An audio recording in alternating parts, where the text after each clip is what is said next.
सत साहेब, साधो भाई, सभी को राम राम। बंदी छोड़ की कृपा आप पर बनी रहे। साधो, गरीबदास महाराज मन के अंग में अब मन का भेद बताते हैं कि ये सुरत, निरत, मक्रतार और जो और भी बाकी चीज़ हैं, ये मन कैसे है।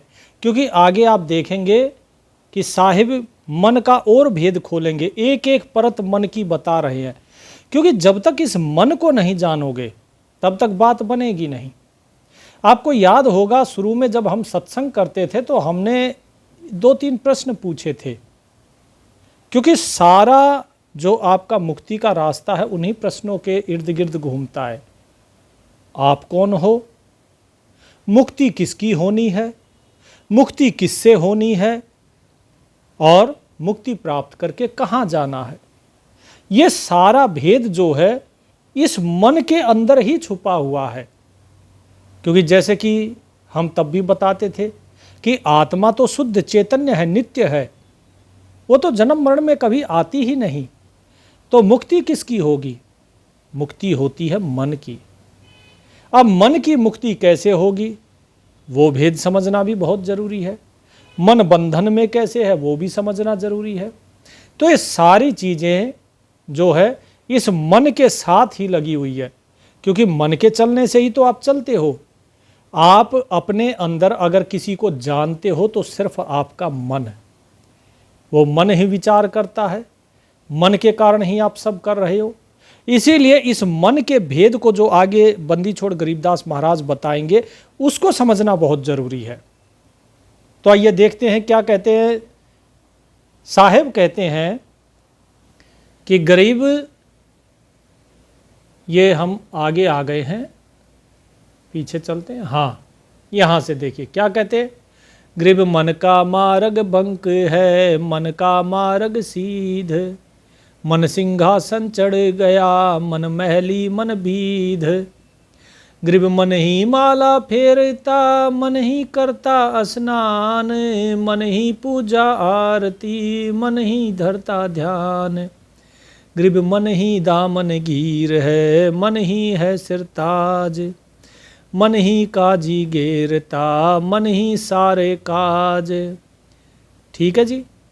क्या कहा कि मन का जो मार्ग, मार्ग अर्थात रास्ता, रास्ता बंक, बंक अर्थात टेढ़ा है, और मन का ही मार्ग सीधा भी है।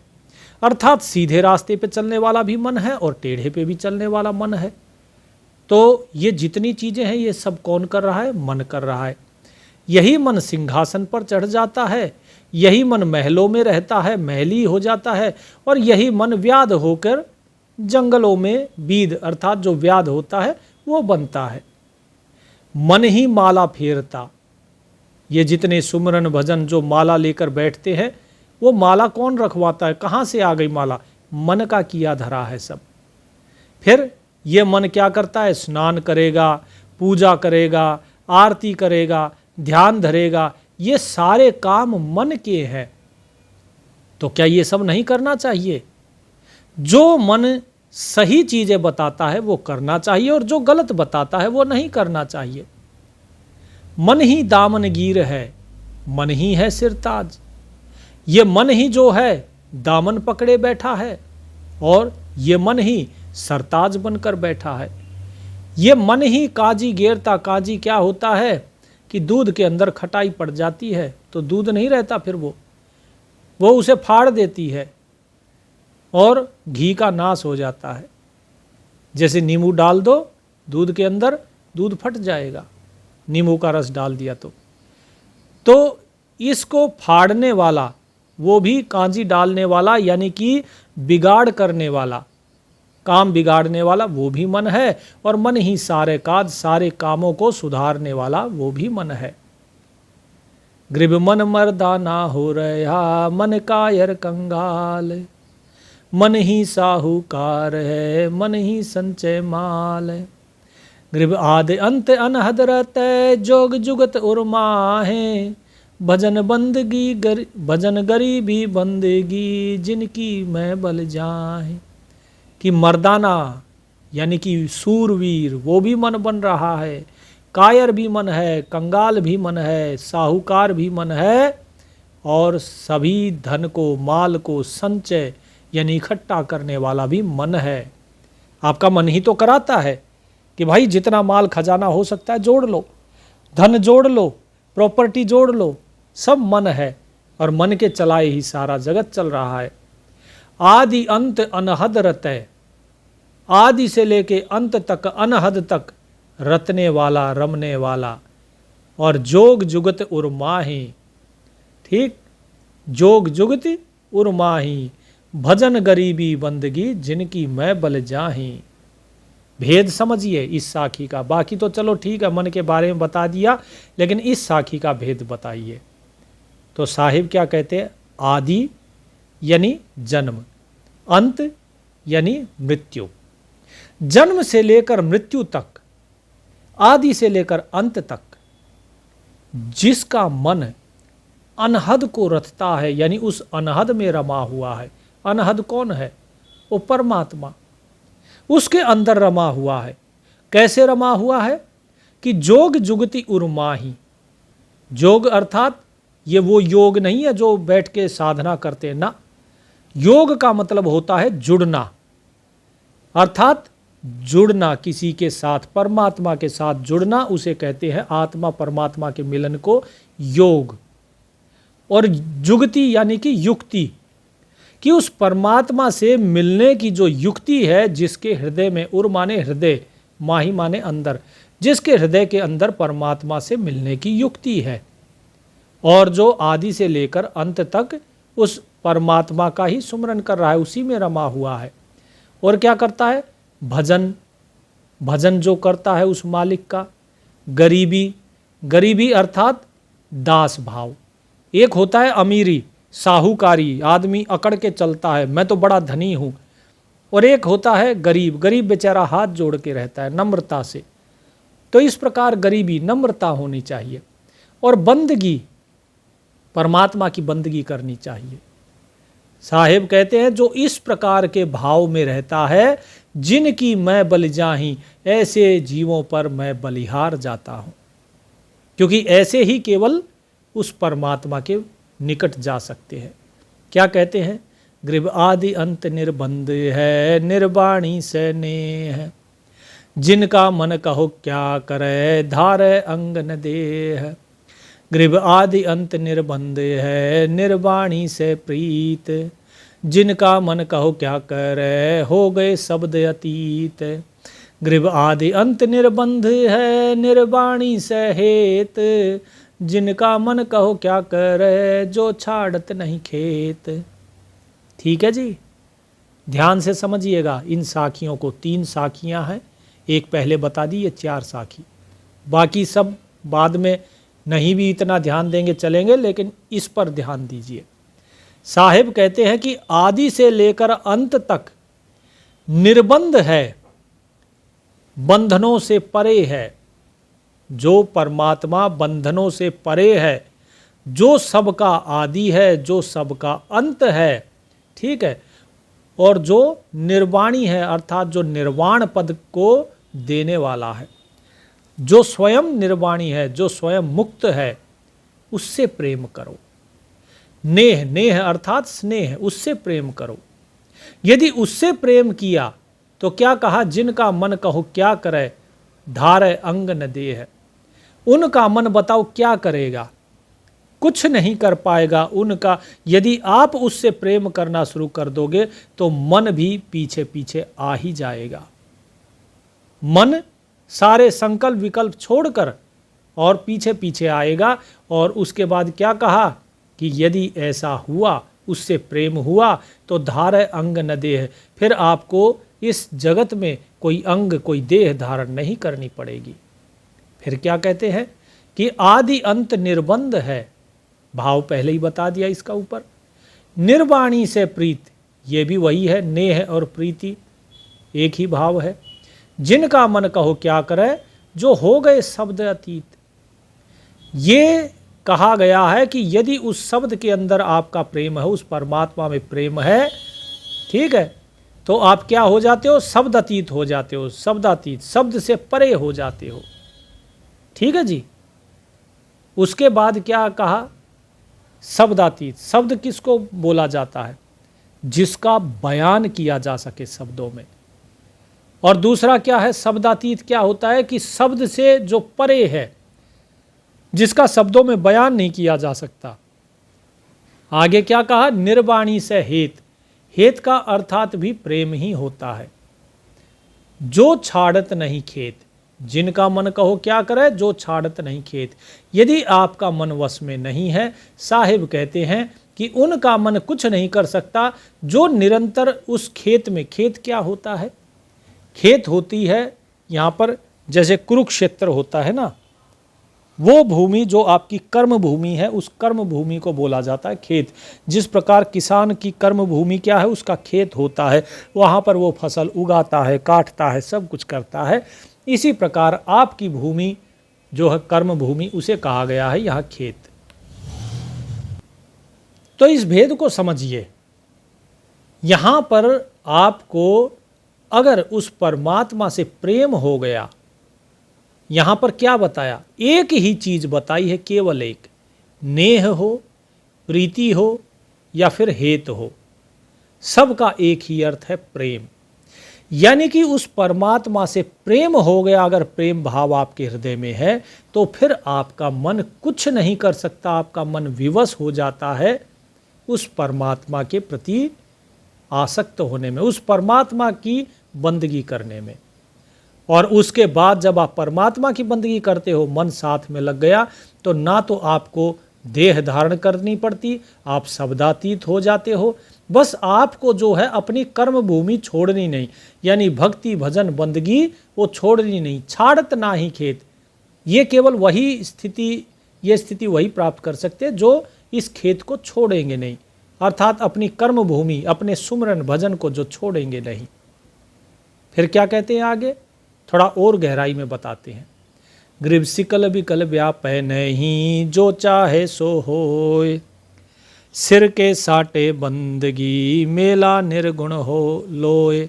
सिर साटे की बंदगी, ठीक है जी, सिर के साटे नहीं, सिर साटे की बंदगी। कहते हैं सिकल विकल व्यापे नहीं। सिकल अर्थात संकल्प, विकल अर्थात विकल्प। हमारी जो कल्पनाएं होती है वो क्या होती है, दो तरीके की। संकल्प, संकल्प वो होता है जो हमें करना है, और विकल्प होता है कि क्या करें क्या नहीं करें, दुविधा। ठीक है, तो यही चीज है कि सिकल विकल व्यापय नहीं, ऐसे जीव को संकल्प विकल्प नहीं व्यापते, फिर चाहे जो भी होना हो जाए। जैसे मीराबाई थी, जहर का प्याला पिलाए, पिला दो भाई, कोई फर्क नहीं पड़ता, उसको कोई मतलब नहीं है क्या हो रहा है संसार में क्या नहीं, ना उसका कोई स्वयं का संकल्प है, ना उसके मन में कोई विकल्प उठ रहा है कि मैं क्या करूं, मैं इस जहर के प्याले को पीऊं या नहीं पीऊं, ना वो संकल्प करती है कि हाँ मुझे ये पीना ही है, नहीं, वो केवल प्रभु के नाम में लगी हुई है। ठीक है, कहते हैं सिर साटे की बंदगी। सिर साटे यानी कि अपना अहंकार जो है, अपना सिर काटने की बंदगी है, यानी अपने अहंकार को सौंपना ही बंदगी है। ये बंदगी, ये भक्ति जो है, ये सिर साटने की है, अपने अहंकार को समर्पित करने की। मेला निर्गुण होए, और जब इस मैं को, अपने अहम को जब आप त्याग देते हो, तब निर्गुण के साथ मेला होता है। किसके साथ, निर्गुण। निर्गुण कौन है, वो परमात्मा। ठीक है जी, वैसे तो उसे गुणातीत कहा जाता है, लेकिन यहाँ पर लोग समझते नहीं हैं, इसीलिए साहिब ने उसे निर्गुण कहा है, क्योंकि सगुण नीचे रह गया, उसके ऊपर निर्गुण है, और निर्गुण के ऊपर गुणातीत है। तो ये सब उपाधियां हैं उसी परमात्मा की। साहिब कहते हैं ग्रीव गायत्री कलमा पढ़े, मन की बहुविधि मार, हिरस ही वाणी मंज है, किस विधि उतरे पार। ग्रीव गायत्री कलमा पढ़े, सूर गऊ नहीं बाँच, सिरे रसा तल जात है दो जग की आँच। क्या कहा देखो, कि हिंदू गायत्री पढ़ते हैं, गायत्री मंत्र का उच्चारण करते हैं, और मुसलमान कलमा पढ़ते हैं। साहिब कह रहे हैं मन की बहुविधि मार, ये दोनों ही मन की मार है। मन के कारण तो पढ़ रहे हैं, परमात्मा को छोड़कर गायत्री मंत्र पढ़ना शुरू कर दिया, परमात्मा से प्रेम नहीं किया, कलमा पढ़ना शुरू कर दिया। साहिब कहते हैं हिरस हिवानी, अंदर में वो शैतान, वो हैवान बैठा हुआ है। कहाँ मंज है आपके अंदर, तो किस विधि उतरे पार। मन में तो शैतान बैठा हुआ है। कैसा शैतान बैठा है कि गायत्री कलमा पढ़े सूर गऊ नहीं बाँच। हिंदू सूअर को काट देता है, मुसलमान गऊ को काट रहा है, वो शैतान ही तो काट रहा है। तो ये कलमा पढ़ने से, ये गायत्री मंत्र पढ़ने से, ये वेद मंत्र पढ़ने से क्या होगा। कितनी आयतें कुरान की पढ़ते रहिए, उससे कुछ नहीं होगा। कितना ही इंजील पढ़िए, कितना ही बाइबल पढ़िए, यदि हिंसा कर रहे हैं तो नहीं, कदापि जो है वो परमात्मा प्रसन्न नहीं हो सकता। और ऐसे क्या है कि सिरे रसातल जात है, ऐसे तो सीधे रसातल अर्थात पाताल में जाते हैं, है दो जग की आँच, नरक की आँच में जलने के लिए।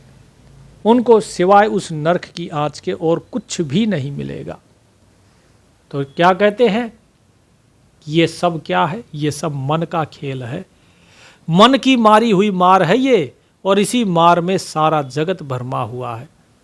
साहिब कहते हैं गृह मन की माया मेर है, मन त्यागे नहीं रिंच, मन जीते सतगुरु मिले, छाड़ सकल पर पंच। कहते हैं कि मन जो है, इस मन की माया मेर है। ये जो मेर अर्थात, मेर का मतलब होता है जैसे हम किसी की हिमायत लेते हैं, पक्ष लेते हैं, ठीक है जी, या फिर किसी का मोह, मोह शब्द उपयुक्त रहेगा कि जो मन है, इस मन की ही ये माया है। ये माया कहाँ से प्रकट होती है, मन से। और ये मेरी तेरी जो हिमायत लेते हैं, मोह करते हैं, ये इस माया के द्वारा हो जाता है। तो देखा जाए तो मन से ही माया है, मन से ही ये मेर तेर की रस्सी बनी हुई है। और मन त्यागे नहीं रिंच, और मन इसको जरा भी त्यागना नहीं चाहता है। मन इसको, इस भाव को जरा भी नहीं त्यागना चाहता है। साहिब कहते हैं कि भाई मन जीते सतगुरु मिले, छाड़ सकल पर पंच, कि मन को जीतने से ही सतगुरु की प्राप्ति होती है। इसीलिए जितने प्रपंच है इन सब को त्याग दो। प्रपंच क्या है, ब्रह्मा विष्णु महेश माया और काल, इन पांचों ने मिलकर प्रपंच बनाया हुआ है। 5 इंद्रियां, 5 कर्मेंद्रियां, 5 ज्ञानेंद्रियां, ठीक है, पंच तत्व, 5 विकार, काम क्रोध लोभ मोह अहंकार, 5 महाभूत। तो ये सब कुछ प्रपंच है। फिर क्या कहते हैं साहिब, गृह मन की माया मेर है, मन जीते जग जीत। मन को जीत लिया तो सारा जगत जीत जाओगे। मन ही मुक्ता हो गया, मन ही पर्दा भीत, कि मन ही जो है, अगर ये मन इसको जीत लिया तो मुक्त हो जाओगे। और ये मन ही मुक्त होता है वास्तव में। जब मन को ज्ञान हो जाता है तो ये मन ही मुक्त होता है। मन ही पर्दा भीत, और ये मन जो है, इसके आगे ही ये पर्दा पड़ा हुआ है। भीत अर्थात दीवार, दीवार है या पर्दा है, किसका, अज्ञान का। ये स्वयं ये मन ही है। ये मन कहीं पर अज्ञान का पर्दा बना हुआ है, कहीं अज्ञान की दीवार बनी हुई है, और कहीं ये मन अगर वश में हो गया, इसे जीत लिया, तो फिर ये मन ही आपकी मुक्ति का साधन बनता है, बिना मन के नहीं है। अगर कोई ये कहे कि मैं मन को त्याग के और सुरत निरत से सुमरन करूं, तो नहीं कर सकते हो, क्योंकि मुक्ति तो मन की ही होनी है। सुरत निरत ये सब तो साधन है, मुक्ति तो मन की होनी है। इसीलिए मन को समझना और समझाना बड़ा जरूरी है। गृह मन के सकल उलंग हैं, मन की सकल तरंग, मन ही अस्थिर हो रहा, मन ही चंचल भंग, कि मन के ही सारे उलंग हैं, मन की ही सकल तरंग, यानी जितनी भी कामनाएं हैं, जितनी भी वासनाएं हैं, ये सब मन की हैं। जितनी तरंगे उठ रही हैं आपके अंदर, वो सभी मन की हैं।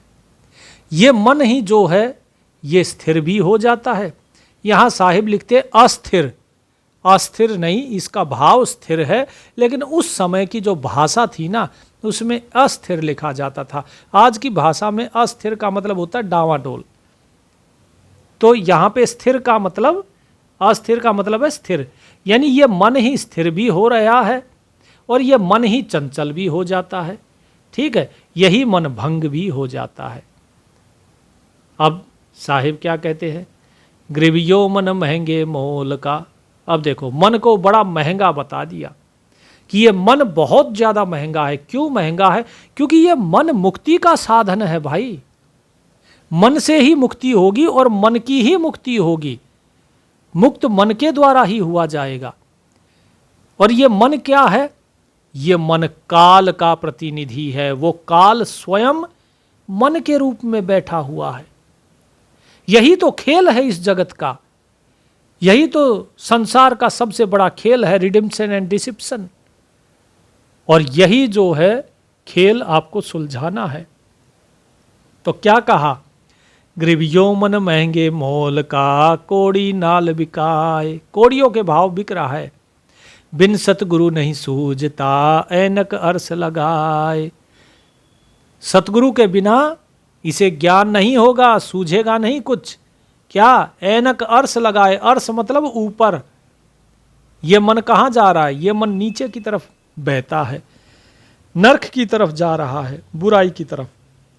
साहेब कहते हैं ऊपर चलो, सतगुरु की तरफ चलो। ठीक है, क्या कहते हैं, ग्रीवियो मन महंगे मोल का, कोड़ी बदले खोए। कि कोड़ियों के भाव खो रहा है ये मन, बड़ा महंगा है लेकिन कोड़ियों के भाव खो दिया। बिन सतगुरु नहीं सूझता, लखो हिरंबर लोए। कि भाई उस हिरंबर, अरे कोड़ियों को छोड़ो, हिरंबर अर्थात सोना, उस स्वर्ण को लखो जो सोने जैसा कीमती है। कोड़ियों के भाव मत करो। ग्रीवियो मन महंगे मोल का, कोड़ी बदले शेर। बिन सतगुरु नहीं सूझता, फेरा जाए तो फेर। कि बिना सतगुरु के समझ में नहीं आती है बात। फेर सको हो तो फेर लो इस मन को। ये संसार की तरफ जा रहा है, इसे फेर के सतगुरु की तरफ लगा दो, उस सार की तरफ लगा दो। नहीं तो ये मन ये ऐसे ही भटकता रहेगा और ये ऐसे ही कष्ट भोगता रहेगा।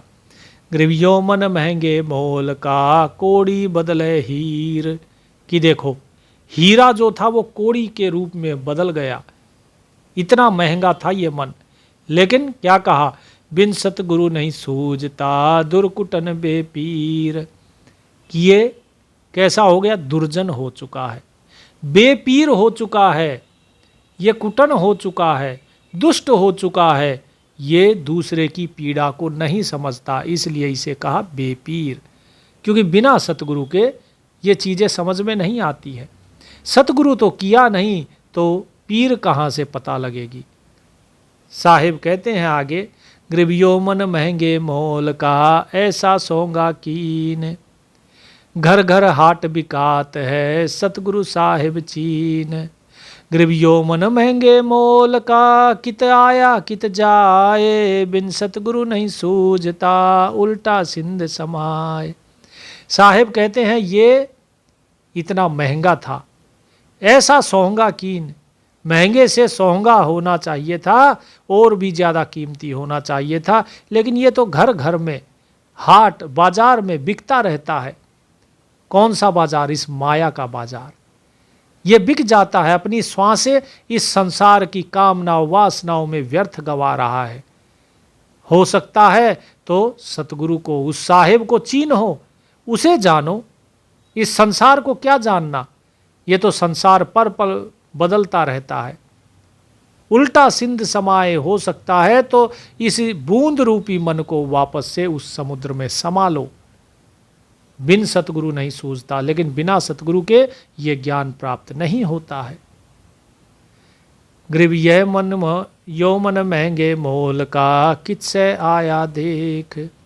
बिन सतगुरु सूझे नहीं, यो मन आप अलेख। ग्रीवियो मन महंगे मोल का, कितसे आया जान। बिन सतगुरु सूझे नहीं, कहा हमारा मान। बंदी छोड़ गरीबदास महाराज कहते हैं कि भाई ये बड़ा महंगा मन है, जरा सोच तो सही कि ये आया कहां से है, किससे आया देख। लेकिन इस बात का भेद बिना सतगुरु के नहीं पता लगता। यो मन आप अलेख, ये मन स्वयं अलेख है। अलेख अर्थात जो लिखा नहीं जा सकता लेखनी के द्वारा, जिसकी कोई आकृति या रूप नहीं बनाया जा सकता, जिसको लिखा नहीं जाए, वर्णन नहीं किया जाए जिसका लिखने से। बोले ऐसा है ये मन।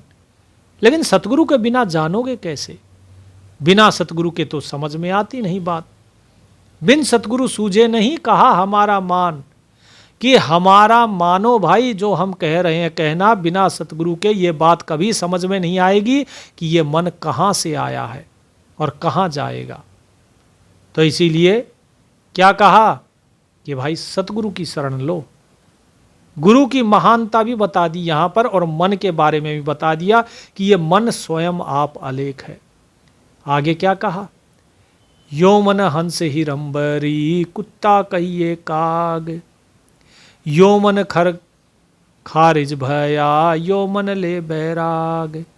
कि ये मन हंस है, हिरंबरी, हिरंबर होता है सोना, हिरंबर यानी स्वर्ण रूप में चमकदार, ठीक है, प्रकाशमान है ये मन। कुत्ता कहिए काग, लेकिन इस जगत में आके अब चाहे इसे कुत्ता कह लो चाहे काग कह लो, जो हमेशा विष्टा पे गंदगी में ही चोंच मारता है, गंदगी को ही जाकर ये खाता है। यो मन खर खारिज बया, खर माने गधा जो चरता रहता है कुर्डियों के ऊपर, तो ये खारिज हो चुका है। लेकिन यही मन जो है यही बैरागी भी हो जाता है, बैराग लेने वाला भी यही मन है। साहिब कहते हैं आगे, गृह परमहंस के धाम को गवन करे नहीं गैब, कोटि पाप पल में झड़े मिटे सकल सब ऐब। गरीब परमहंस के धाम को गवन करे निर्बंध, कोटि पाप पल में झड़े कटे सकल सब फंद।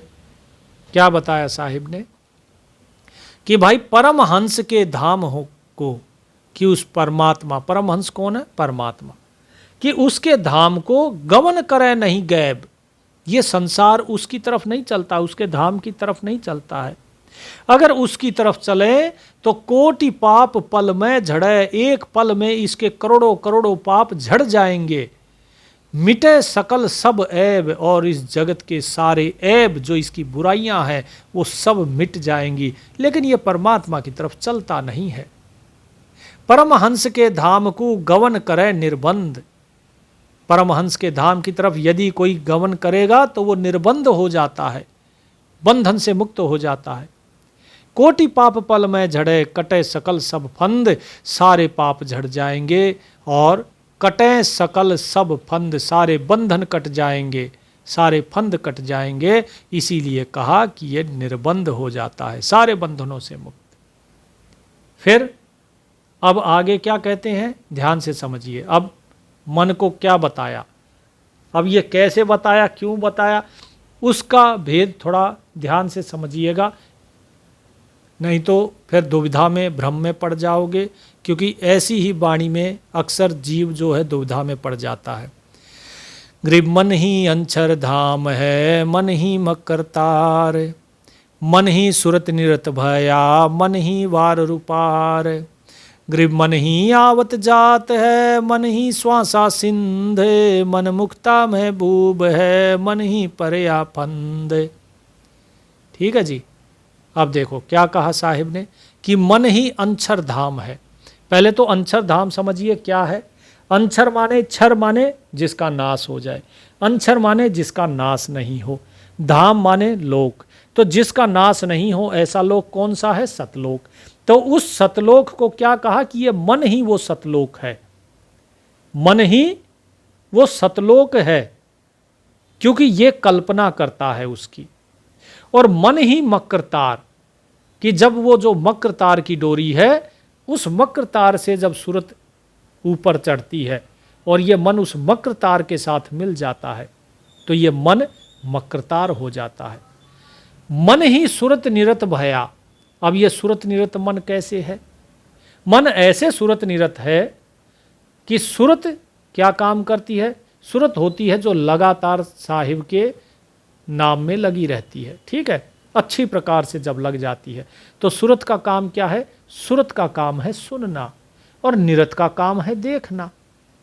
जब निरंतर उसमें लगी रहेगी तो फिर दीदार होना शुरू होता है, तो निरत कही जाती है।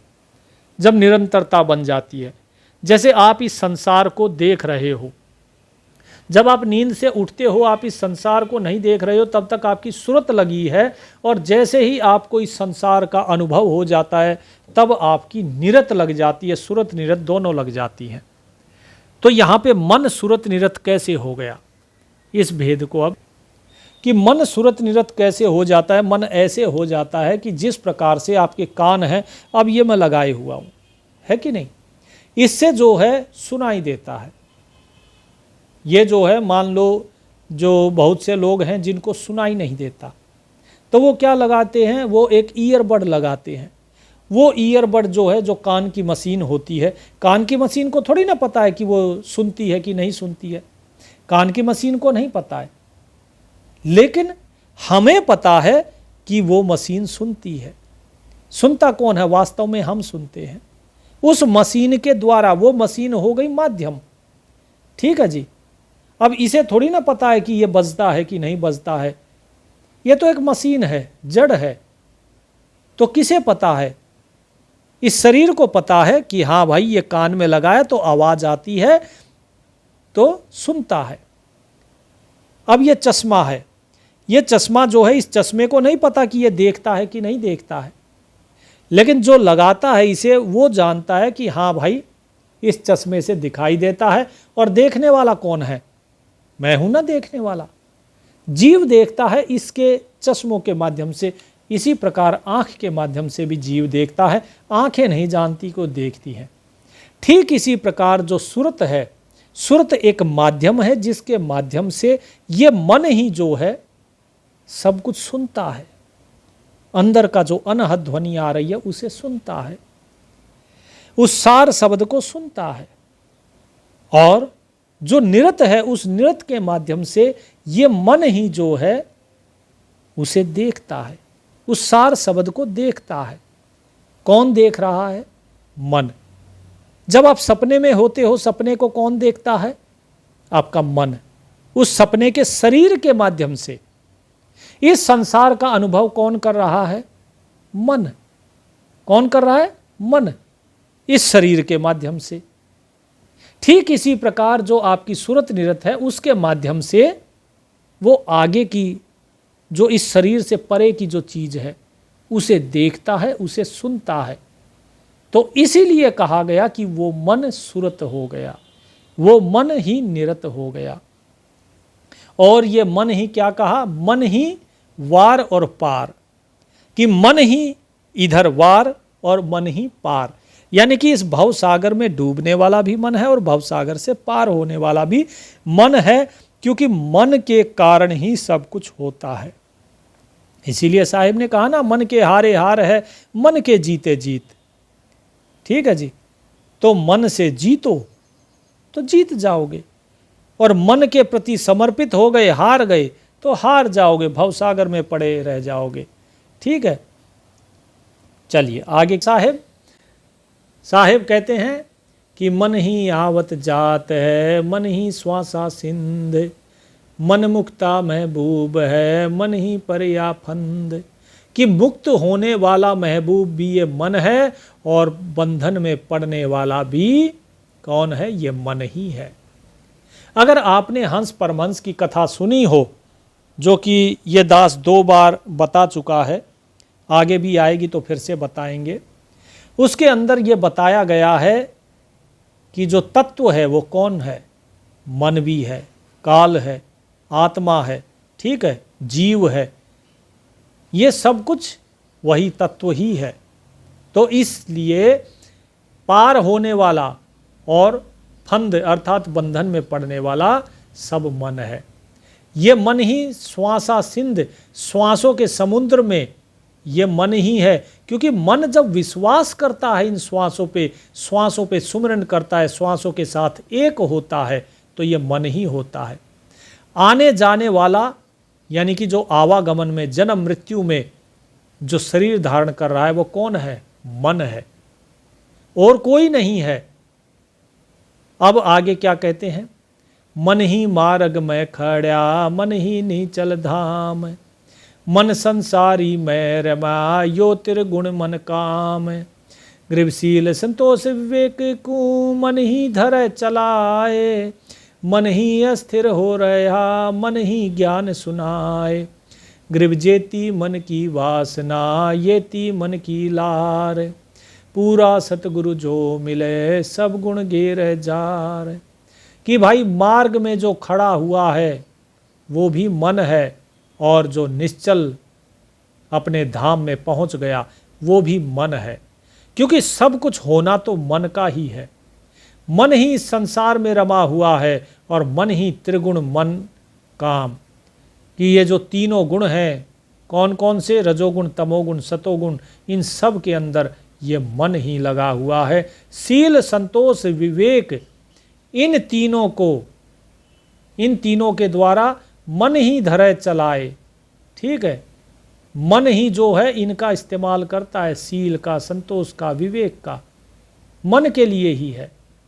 और ये जो मन है, ये मन ही अस्थिर हो रहा, ये मन ही स्थिर हो जाता है, और ये मन ही ज्ञान सुनाता है। जो ये दास सुना रहा है, कहाँ से सुना रहा है? मन के कारण। मन के अंदर ज्ञान आएगा तो मन ज्ञान सुनाएगा, मन अज्ञानी होगा तो कहाँ से ज्ञान सुनाएगा? जेती मन की वासना, येती मन की लार। कि जितनी मन की वासनाएं होंगी, इसकी उतनी ही कल्पनाएं और इच्छाएं बढ़ती चली जाएंगी। पूरा सतगुरु जो मिले, सब गुण गेरे जार। लेकिन यदि पूरा सतगुरु मिल गया तो जितने भी गुण हैं, चाहे वो अवगुण हो, सगुण, निर्गुण, सबको जला देता है और इस मन को पार लगा देता है। तो साधो भाई, जो बात है बड़ी सरल है। सारा खेल ही इस मन को समझाने का, मन को वश में करने का है। पांचों इंद्रियां मन के कहे में है। मन इन पांचों इंद्रियों के माध्यम से बाहर भटकता है और सुरत निरत के माध्यम से ऊपर चढ़ता है। ये मन जो है आपके शरीर के अंदर सारी चीजें दे रखी हैं, उनका उपयोग करता है। गलत चीजों का उपयोग करेगा तो नरक की तरफ जाएगा, सही चीजों का उपयोग करेगा तो सतलोक की तरफ जाएगा। लेकिन अब बात यह है कि भाई मन को चलाए कौन, मन को वश में करेगा कौन? अगर सब कुछ मन कर रहा है, ब्रह्मा विष्णु महेश, अगर पूर्ण ब्रह्म भी अगर मन ही है, अभी जैसे आया था कि मन ही जो है, कुत्ता कहिए, काग कहिए, अलेख भी ये मन ही है, यो मन आप अलेख। तो फिर इस मन को चलाएगा कौन? इस मन के ऊपर है आत्मा। क्योंकि हमारे अंदर दो मन है, एक नूरी मन है, एक खाकी मन है, जो कि पिछले सत्संग में ये दास आपको बता चुका है। अब नूरी मन जो है, उस नूरी मन की बात मानो, उस नूरी मन को ताकतवर बनाओ, और जो खाकी मन है उसकी बात मत मानो। ये शरीर आपके पास है, आपके अधीन है। मन की मुक्ति कब होती है? मन की मुक्ति होती है जब मन आत्मा के साथ विलीन हो जाता है। क्या हो जाता है? आत्मा में विलीन हो जाता है, तो मन की मुक्ति होती है। तो स्वामी कौन हुआ? मन की आत्मा। आत्मा, आत्मा स्वामी है। आत्मा यानी कि आप अपने मन को जानते हो, लेकिन मन आत्मा को नहीं जानता, इसीलिए मन आत्मा के रास्ते पर नहीं चलता। लेकिन जब तक आत्मा आराम से बैठी है, जब तक वो हस्तक्षेप नहीं करती, मन को कोई नहीं रोक सकता। मन तो हाथी की तरह है, और आत्मा उसके ऊपर बैठा महावत। जब तक ज्ञान के अंकुश के द्वारा मन को वश में नहीं किया जाएगा, ये हाथी ऐसे ही उधम मचाता चलेगा, नुकसान करता जाएगा। तो इसीलिए जिस प्रकार से हाथी पर बैठा जो महावत है, वो सफ़र कैसे तय करता है? मन के द्वारा। मन से ही सारे काम होते हैं, मन से ही भक्ति है, मन से ही मुक्ति है, सब कुछ मन से है। जिस प्रकार महावत हाथी के द्वारा भ्रमण करता है, उस पर बैठता है, सफ़र करता है, हाथी से ही सारे काम करवाता है, लकड़ियाँ उठवाता है कि नहीं? लेकिन वो हाथी को नहलाता धुलाता भी तो है, उसे साफ भी करता है, उसका ख्याल भी रखता है। इसी तरह आत्मा इस मन का ख्याल रखे, ये मन गलत जगह पर ना जाए, इससे सारे काम करवाए, इसको खुला ना छोड़े, ये आत्मा का दायित्व है। यदि ये मन नहीं होगा, हाथी अगर नहीं होगा तो बेचारा महावत किस पर सफ़र करेगा, खेल किसका दिखाएगा? हाथी नहीं होगा तो वो काम किससे करवाएगा? बड़े बड़े लकड़ी के जो जंगलों में गट्ठर उठाते हैं, हाथी अपनी सूंड से उठा लेता है, महावत के बस की तो बात नहीं है, वो कहाँ से उठवाएगा? तो ये सारा काम मन के द्वारा है, हाथी के द्वारा होता है। इसी प्रकार जीव जो ये मुक्ति का काम करता है, ये सब कुछ केवल और केवल मन के द्वारा किया जा सकता है। मन इंद्रियों को अपने वश में करेगा, ना कि खुद इंद्रियों के वश में होगा। फिर ये मन सुमरन में लगाना है, श्वास श्वास में मन जाप करेगा। जो कबीर साहिब कहते हैं कि कर का मन का डाल के मन का फेर, ठीक है? तो इस प्रकार से तो जब आप सुमरन करोगे, मन सुमरन में लगेगा, फिर ये सुरत निरत के माध्यम से देखेगा, सुनेगा और वहाँ तक पहुँचेगा। जब वो पहुँचेगा तो क्या मिलता है? क्या इसे परमात्मा मिलता है? नहीं, इसे परमात्मा नहीं मिलता, इसे मिलती है आत्मा। ये अपने स्वामी को जानता है और उसके बाद ये जो आत्मा है ये अपने परमात्मा के साथ एक हो जाती है। तो मन इस आत्मा के अंदर विलीन हो जाता है, आत्मा उस परमात्मा में विलीन हो जाती है, एक ही रहता चला जाता है, दो नहीं। जहाँ द्वैत है वहाँ बंधन है, वहाँ मुक्ति नहीं है। जब तक मन ये कहता है मैं हूँ, बंधन में है। जब ये आत्मा में विलीन हो जाता है तो मन मुक्त हो गया। और आत्मा क्या एक है? इतने सारे अंश उत्पन्न किए थे परमात्मा ने, 84 लाख अंश उत्पन्न किए थे, 84 लाख। ठीक है, लोग कहते हैं ना कितनी आत्माएं प्रकट करी थी, 84 लाख आत्माएं प्रकट करी थी। हर एक योनि की एक आत्मा, एक अंश, चाहे उसे हंस कहिए, चाहे उसे जीव कहिए, जो कहना है कहिए, वो सब अलग अलग नाम है, बस शब्दों का फेर है। तो यही चीज़ जब आगे चलती है तो यह आत्मा एक एक करके मिलती चली जाती है। अब ये इतनी सारी आत्माएं जो आप देखते हैं, बोला आप तो कह रहे हो 84 लाख, इतनी कहाँ से आ गई? ये ठीक ऐसे ही आ गई जैसे बीज तो एक ही था वृक्ष का, लेकिन उसी बीज से वृक्ष हुआ, वृक्ष पे अनेकों अनेक फल लगे और फल से फिर अनेकों वृक्ष उत्पन्न हो गए।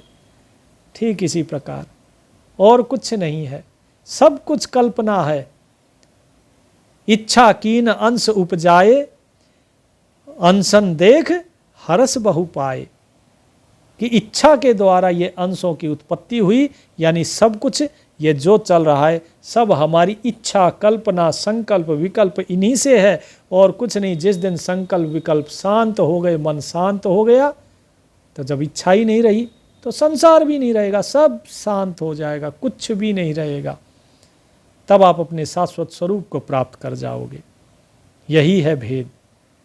इसी भेद को आपको प्राप्त करना है, इसी के लिए नामदान होता है और वो नामदान इसी प्रकार ही काम करता है। वो मन को ही वश में करने का काम करता है और अंत में आपको जो ज्ञान प्राप्त होगा वो यही ज्ञान प्राप्त होगा कि ओ मैं, बस और कुछ नहीं। अहम ब्रह्मास्मि तत्त्वमसि, वेदों में जो कहा। लेकिन यह भेद थोड़ा सा अलग हो जाता है। यह भेद अलग क्यों? क्योंकि वेद फंसा देते हैं। वेद साकार की बात करते हैं, वेद काल ब्रह्म की बात करते हैं, वो परमात्मा ही बात नहीं करते। वेद कभी सृष्टि रचना ही बात नहीं करते हैं कि भाई सृष्टि की रचना ऐसे ऐसे हुई। काल से परे की वो रचना ना जानते हैं, ना उसमें है, क्योंकि जो जानता ही नहीं सतगुरु को, सतपुरुष को, कहाँ से जानेगा? उसमें भक्ति की विधि है, उसमें सारा ज्ञान है। बस फर्क इतना है कि हम जो है गलत जगह पे जाकर खड़े हो जाते हैं। दो इंसान हैं, भेष बनाए बैठे हैं। एक को जाना है मान लो दिल्ली और एक को जाना है बम्बई, ठीक है। अब आपके सामने ट्रेनें खड़ी हैं। अब आप दिल्ली की ट्रेन में चढ़ोगे तो बम्बई तो नहीं पहुंचोगे, और बम्बई की ट्रेन में चढ़ के दिल्ली नहीं पहुंच सकते। तो जहां जाना है वहीं की आपको ट्रेन पकड़नी होगी। बस इतना सा भेद है। अब वहां पे आप जाके देखोगे, अरे ट्रेन तो दोनों ही एक जैसी है, दोनों ही ट्रेन है, किसमें चढ़े? तो भाई वहां पर आदमी को ये समझना पड़ता है कि ट्रेन दिल्ली कौन सी जाएगी, ट्रेन बॉम्बे कौन सी जाएगी। जो सही ट्रेन में चढ़ेगा वही सही जगह पहुंचेगा, जो गलत में चढ़ेगा वो गलत जगह पहुंचेगा। इसी प्रकार भक्ति का मार्ग तो एक ही है, चाहे वो रामचरितमानस में सोच लीजिए, चाहे आप कहीं भी देख लीजिए, भक्ति का मार्ग वही मिलेगा। नाम सुमरन मिलेगा, वही भक्ति मिलेगी, सब कुछ वही मिलेगा। लेकिन भक्ति कर किसकी रहे हो, ये सबसे बड़ा भेद है। यहीं पर है असली बंधन और मोक्ष। इसके बारे में फिर चर्चा करेंगे, तब तक दास को आज्ञा दीजिए। सत साहिब।